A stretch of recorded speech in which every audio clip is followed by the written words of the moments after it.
Jamaah. Yeay! Oh, jamaah. Yeay!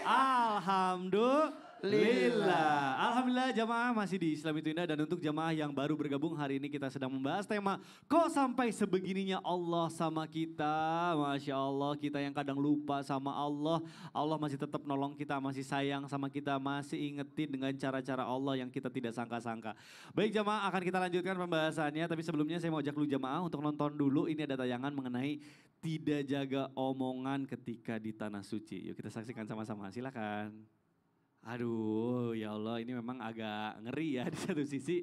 Kita mungkin niatnya hanya bercanda tapi Allah langsung balas tunai. Nah langsung aja nih kita tanya sama guru kita nih Ustaz Syam. Emang sering kejadian kayak gitu ya Ustaz Syam kalau lagi di tanah suci gitu ya? Ada saja. Ada saja ya. Tapi kasih sayang Allah tuh lebih luas daripada yang seperti itu. Iya. Banyak orang yang mungkin sampai di sana malah merasakan ketenangan. Betul. Saya sebagai pendosa kok dikasih kenyamanan begini, akhirnya itu juga bisa bikin sadar. Betul. Jadi beda-beda cara Allah negor hambanya itu beda-beda. Iya, jangan jadi takut gitu. Aku takut aku banyak dosa gitu ke tanah suci. Baik Ustaz Syam, ini aku ada yang lagi mau ditanyain berkaitan sama tema kita nih ya. Kenapa sih ada orang gitu yang masih bisa tidak cinta sama Allah padahal Allah udah kasih banyak banget kebaikan gitu ya. Terus kenapa Allah itu sebegininya sama kita padahal nih ya Allah itu selalu kasih rezeki kita tiap hari gitu ya. Rezeki yang tidak bisa kasih hitung gitu. Tapi gimana caranya supaya kita itu hambanya bisa membalas cintanya Allah sama kita. Nah ini pertanyaannya, silakan guru. Baik, bismillahirrahmanirrahim. Tabi guruku Ustaz Maulana Habib Utsman Mas Mikdad, para alim ulama dan guru-guru kami melakukan Allah Subhanahu wa taala. Al-Qur'an surah Maryam ayat 96. A'udzu billahi minasy syaithanir rajim. Allah Innal ladzina amanu wa 'amilus shalihat sayaj'alu lahumur rahmanu wudda. Allahumma arhamna bil Qur'an. Sungguh orang-orang yang beriman, beramal soleh, mereka melakukan kebajikan. Allah yang maha pengasih akan menanamkan rasa kasih sayang ke dalam hati mereka.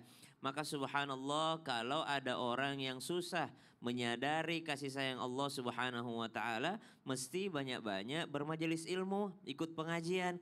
Susahnya sekarang kalau pengajian, kalau bahas tauhid agak sepi. Tapi kalau kita bahas cinta-cinta rame. Kalau kita bahas tentang amalan banyak-banyak uang, rame itu pengajiannya.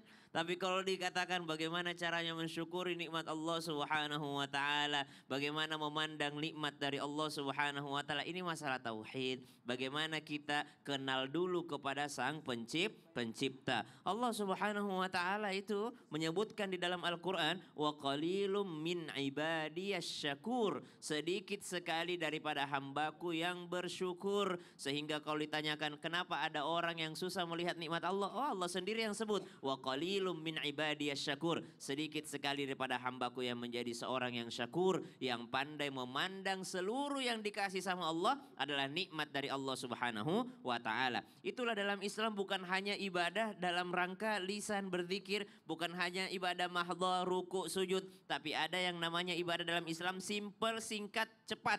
Apa itu ibadahnya? Ibadah mikir-mikir, namanya tafakkur. Tidak ada satupun nabi yang diangkat menjadi rasul kecuali melalui ibadah tafakkur ini, mikir-mikir. Ibu-ibu disuruh mikir-mikir. Ya Allah ya Rabb, ada seorang laki-laki yang kalau pagi sudah keluar rumah bukan mencari untuk dirinya, tapi dia mencari untuk saya istrinya. Maka dia akan mensyukuri nikmat laki-laki ini. Dia akan berterima kasih kepada suaminya. Ya Allah ya Rabb, anakku ini walaupun tantrum, lari-lari ke sana kemari, loncat-loncat di sofanya orang, tapi banyak di luar sana orang tidak punya anak. Ibadah mikir-mikir. Ya Allah ya Rabb, saya ini dikasih 2 kaki sama Allah. Kalau saya dikasih 2 kaki ini, di luar sana banyak orang yang tidak bisa berjalan. Di luar sana banyak orang yang tidak punya rumah. Tapi kalau dia mikir-mikirnya berbeda, dia lihat rumahnya orang yang lebih besar, maka rumahnya akan terasa sempit. Betul sekali. Nah, dia lihat mobilnya orang, dia akan merasa motornya tidak nyaman. Dia lihat nikmatnya orang lain, maka susah dia mensyukuri ataupun memikirkan, melihat nikmat dari Allah Subhanahu wa taala. Sunnah Nabi SAW kalau malam lihat bintang-bintang itu. Lihat keluar, lihat lihat malam itu ada yang mengatur ini, kok bisa ada bintang, ada bulan, kok bisa bumi ini berputar tanpa kita puyeng. Bener Cuma kita juga. muter sendiri puyeng. Kadang kita jangan gini mulu ya scroll, lihat ke atas, lihat bintang. Iya. Kalau scroll ini ada standarnya beda lagi nih, kita jadi hatinya jadi aduh sempit terus. Baik, terima kasih guruku Sama-sama. Ustaznya, Masya Allah. Baik jamaah yang ada di rumah juga, kita akan lanjutkan lagi pembahasannya. Tapi sebelumnya saya panggilkan dulu guru kita, Habib Usman. Habib, mohon izin Ya, Bib. akhir Kang Mikdad. Bim, saya tuh ada pertanyaan yang dari dulu sebenarnya pengen ditanyain Bim. Boleh. Kita tuh ya lihat orang gitu ya, mohon maaf bukannya suuzon apa gimana ya, tapi kita lihat orang ini nih gak pernah sholat misalnya. Puasa, dia gak puasa, dia melakukan dosa. Soalnya kelihatan gitu ya, jelas di mata gitu, dia umbar-umbar di sosial media gitu ya. Tapi kita perhatiin kok dia makin kaya, dia sehat, dia bahagia banget hidupnya. Nah itu tuh maksudnya apa sih? Apa yang Allah pengen kasih ke dia? Apakah memang kita tuh kadang nggak tahu kapan kita harus taubat, mungkin dia belum dikasih hidayahnya apa gimana? Nah ini mohon penjelasannya Habib, silakan. Ya, akhir Kang Mikdad, Ustaz Maulana, Ustaz Syam. Bismillahirrahmanirrahim. Allahumma salli ala sayyidina Muhammad wa ala ali sayyidina Muhammad. Ingat, dikasih belum tentu disayang, disayang belum tentu dikasih. Ketika kita sayang sama anak kita akan jaga dia, kita nggak akan kasih dia sesuatu yang membahayakannya, karena kita sayang. Tapi kalau kita nggak kenal, kita cuek, anak orang mau ngapain juga nggak jadi masalah. Tapi anak kita jaga, kita lindungin karena kita sayang. Ada seseorang yang dikasih oleh Allah Subhanahu wa taala rizkinya banyak. Duitnya berlimpah. Tapi setiap hari ketakutan. Ini masuk KPK atau masuk kejaksaan nih. Setiap hari ketakutan dia. Karena apa? Karena mungkin boleh jadi uangnya didapat dengan cara yang tidak baik. Akhirnya betul, dia masuk ke tempat tersebut. Sehingga apa? Sehingga ada yang namanya hukuman Allah Subhanahu wa taala di dunia. Kalau Allah sudah gak senang sama hamba itu, Allah akan kasih hukuman sama hamba tersebut. Khatamallahu ala qulubihim wa ala sam'ihim wa ala absarihim gisawatu wa lahum azabun azim. Kalau Allah sudah gak suka sama hamba itu, Allah kunci hatinya, Allah kunci pandangannya, Allah kunci pendengarannya. Untuk apa? Dia gak mau baca Quran, dia gak mau ibadah kepada Allah, dia jauh dari Allah, gak paham, gak kenal Allah Subhanahu wa taala. Sehingga Allah gak menginginkan dia sujud dan minta ampunan kepada Allah. Itu bahaya. Dan boleh jadi juga dia gak baca Quran bukan berarti dia gak mau. Al-Quran yang gak pengen dibaca oleh dia. Dan yang paling jelasnya adalah walaqad dzara'na li jahannama katsiran minal jinni wal insi. Dan banyak, yakni di neraka jahanam itu mereka jin dan manusia. Allah ciptakan neraka jahanam buat mereka. Siapa mereka? Lahum qulubun la yafqahuna biha. Yang hatinya tidak memahami ayat-ayat Allah. Yang tidak mengerti dan memahami ilmu-ilmunya Allah. Walahum ayunun la yubsiruna biha. Dia punya mata, dia tidak gunakan untuk baca Quran. Dia punya mata, dia tidak gunakan untuk melihat kekuasaan Allah. Dia punya mata, tidak digunakan untuk apa? Menuntut ilmunya Allah, hadir ke majelis ta'lim, hadir ke tempat orang yang saleh, yang bertakwa kepada Allah. Sehingga menjadi sebuah kebaikan di dalamnya. Walahum adhanun la yasma'una biha. Dia punya kuping, dia tidak dengarkan untuk kebaikan. Nasihat gurunya, nasihat orang-orang yang baik, orang yang alim, orang yang saleh, dia tidak pakai. Karena apa? Karena mereka dikatakan dalam Al-Quran, ulaika kal an'am balhum adall. Dia lebih rendah dari binatang ternak. Binatang ternak aja, kita nih kalau lihat mereka pengembala dipanggil ngikut. Betul. Berbahaya dia kabur. Tapi dia lebih rendah daripada apa? Lebih rendah daripada binatang ternak.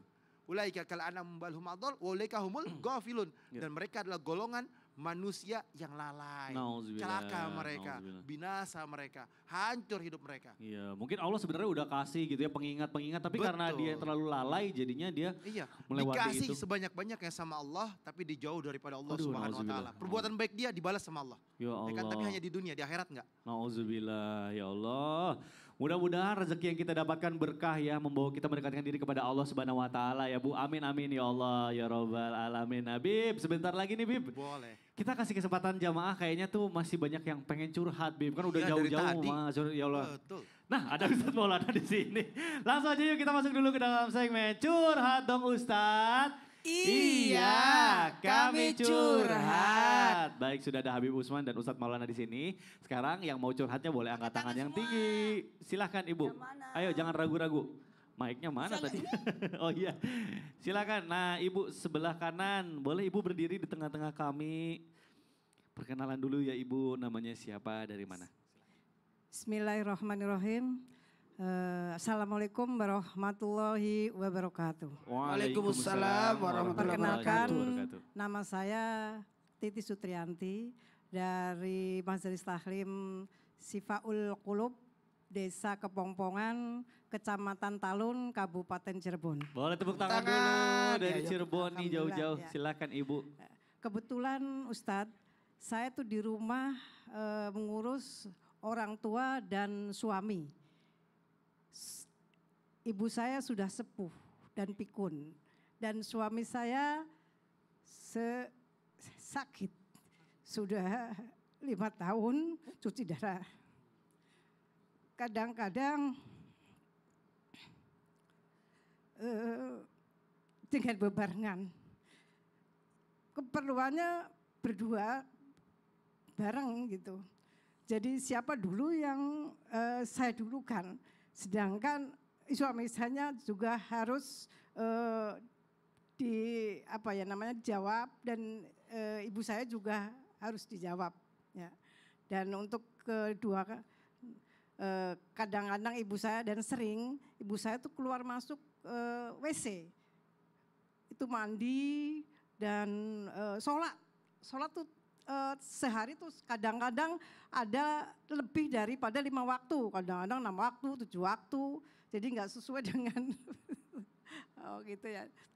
Nah kadang-kadang ibu saya nanya, saya sudah sholat belum ibu? Ibu sudah sholat belum? Tapi saya jawab, sudah.